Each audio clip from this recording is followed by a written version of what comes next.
El movimiento armónico simple es un movimiento periódico y conservativo producido por una fuerza recuperadora directamente proporcional al desplazamiento. Para ejemplificar esto vamos a usar el sistema masa-resorte. Supongamos que tenemos una masa M unida a un resorte fijo a la pared, en la dirección del eje X. Supongamos además que podemos despreciar el rozamiento del bloque con el piso. Entonces, si desplazamos la masa M hacia la derecha, va a actuar una fuerza elástica que va a tender a volverla al equilibrio. En este sentido se dice que la fuerza es recuperadora. En cambio, si lo comprimimos, o sea, si lo movemos hacia la izquierda, la fuerza elástica va a actuar hacia la derecha, porque siempre va a tender a volverlo a la posición de equilibrio. Esto es lo que conocíamos como la ley de Hooke. En este caso, la fuerza va a ser menos K por X menos L0 en inversor, donde de vuelta K es la constante elástica y X menos L0 va a ser la elongación del resorte. Recordemos que L0 es la longitud natural del resorte. Entonces, si lo corro hacia la derecha, fíjense que la posición a donde voy a parar es mayor que L0, entonces la elongación va a ser positiva y el signo de adelante hace que la fuerza apunte hacia la izquierda. En cambio, si yo lo comprimo el resorte, la posición a donde voy a parar es menor que L0, con lo cual la elongación es negativa y con el signo de adelante la fuerza va a quedar hacia la derecha. Lo que vamos a hacer ahora es tratar de resolver la ecuación de movimiento para un movimiento armónico simple. Entonces, lo primero que vamos a hacer es escribir la ecuación de Newton. En este caso, como desprecio el rozamiento con el piso, solamente voy a tener actuando la fuerza elástica. Y todo eso está en la dirección del eje X. Entonces, en esa dirección me queda la componente Y, que va a ser menos K por X menos L0 igual a masa por aceleración. Pero recuerden que la aceleración la podía escribir como la derivada segunda de la posición con respecto al tiempo. Entonces ahora puedo hacer un poco de álgebra, distribuyo, paso un término para un lado, el otro término para el otro, un poquito de álgebra, todo lo que tiene X para un lado, todo lo que no tiene X para el otro. Me queda esta ecuación, que es lo que vamos a llamar ecuación de Euler inhomogénea. O sea, tenemos que resolver una ecuación diferencial de orden 2. Antes de empezar a resolver esa ecuación, vamos a llamar omega 0 a la raíz de K sobre M. Fíjense que K sobre M es el factor que está multiplicando a X. O sea que esto va a ser omega 0 cuadrado. Y eso lo vamos a definir como la pulsación.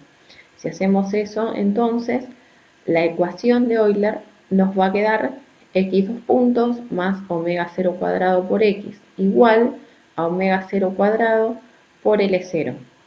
Esta es la ecuación del oscilador armónico simple y es la que vamos a resolver a continuación. Lo que vamos a resolver ahora es un caso particular de la ecuación de Euler más general. La ecuación más general tiene derivadas de orden 2 de la posición, derivadas de orden 1 de la posición y derivadas de orden 0. O sea, términos que van con la aceleración, con la velocidad y con la posición. Y eso en general puede ser una función del tiempo cualquiera. Dependiendo de la forma de esa función, podemos categorizar las ecuaciones. Si esa función es 0 para todo t, entonces vamos a decir que la ecuación es homogénea. Si no, vamos a decir que es inhomogénea. En nuestro caso, la función es una constante, porque recuerden que era omega 0 cuadrado por L0. La solución a este tipo de ecuaciones va a tener dos términos.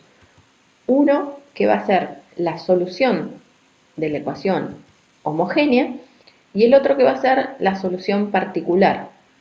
En general, la solución particular va a ser una función del mismo tipo de la función f de t. Tratemos de deducir las soluciones a esta ecuación estudiando el movimiento que realiza la partícula sometida bajo la acción del resorte.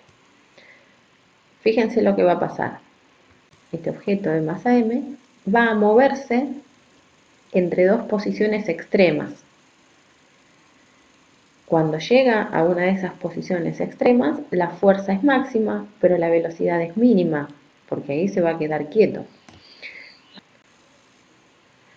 Fíjense, cuando pase por esta posición, la fuerza va a ser cero. Ahí se ven las flechitas. Cuando pase por esta posición, la fuerza va a ser máxima, pero la velocidad va a ser cero. Máxima en módulo, no importa para qué lado apunte. Cuando pase por esta posición, la fuerza en módulo también va a ser máxima. Ahora va a apuntar para el otro lado. Lo importante es que cuando la fuerza sea máxima, la velocidad va a ser cero.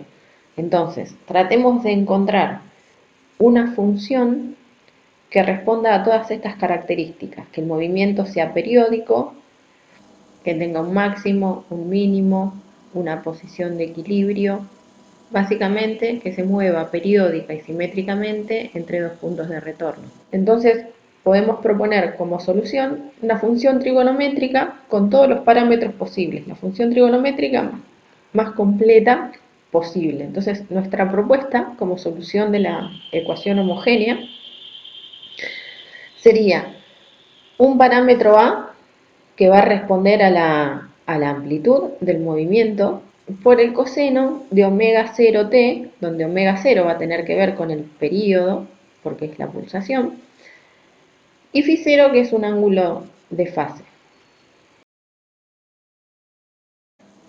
La amplitud y el ángulo de fase van a estar determinados por las condiciones iniciales del problema, pero antes de ver eso tenemos que ver la solución particular. Recuerden que habíamos dicho que la solución particular era una función en general del mismo tipo que la ecuación diferencial que nos quedaba. En este caso era una constante, entonces vamos a proponer como solución particular una constante que vamos a llamar C.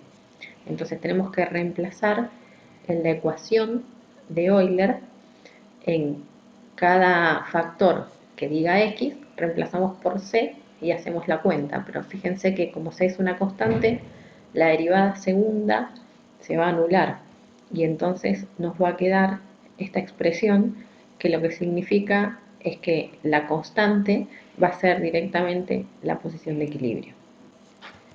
Entonces con esto podemos escribir la ecuación horaria para la posición del objeto de masa m para todo t. Podemos ahora entonces tratar de encontrar las condiciones iniciales. Para eso lo que vamos a tener que suponer es una posición y una velocidad a un instante t0. Como es una ecuación de orden 2, voy a necesitar dos condiciones iniciales.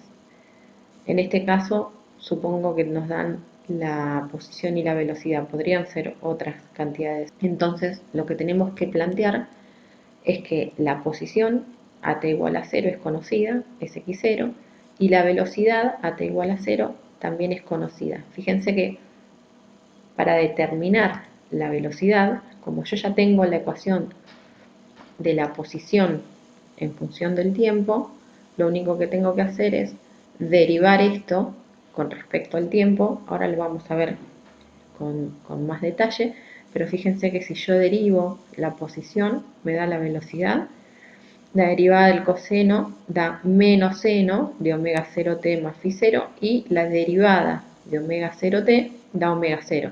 Entonces es lo que finalmente obtengo acá. Me falta en los dos argumentos del coseno y del seno el término que tiene omega 0t porque estoy suponiendo que quiero ver qué pasa cuando t vale 0. Eso es lo que me dicen las condiciones iniciales.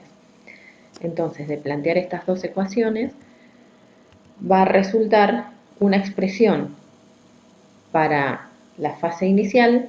Entonces, podemos reemplazar esto adentro de cualquiera de las dos y ahí despejamos A. A es la amplitud del movimiento, pero una cosa importante para señalar acá es que no es x0, no es este x0 necesariamente. Puede ser que en algún problema lo sea, es probable que en algún problema resulte que la amplitud coincida con x0, pero x0 es la posición cuando yo enciendo el cronómetro y en cambio A es la amplitud del movimiento. Hagamos entonces un resumen de lo que tenemos hasta ahora. Tenemos una ecuación horaria para la posición en función del tiempo, con todos los parámetros posibles. En este caso, A es la amplitud, o sea, la distancia entre las dos posiciones extremas.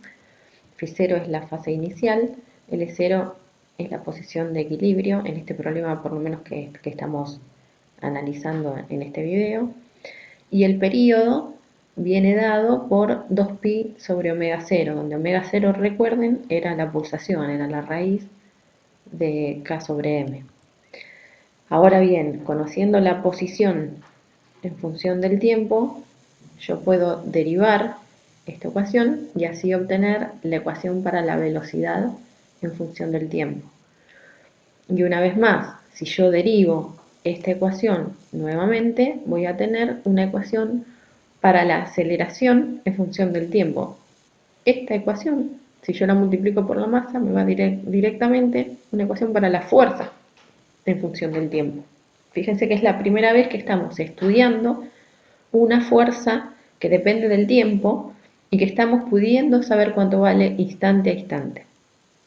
Entonces, podemos ver en este diagrama, la flecha negra nos da la posición, la flecha verde nos da la velocidad y la flecha roja nos da la aceleración.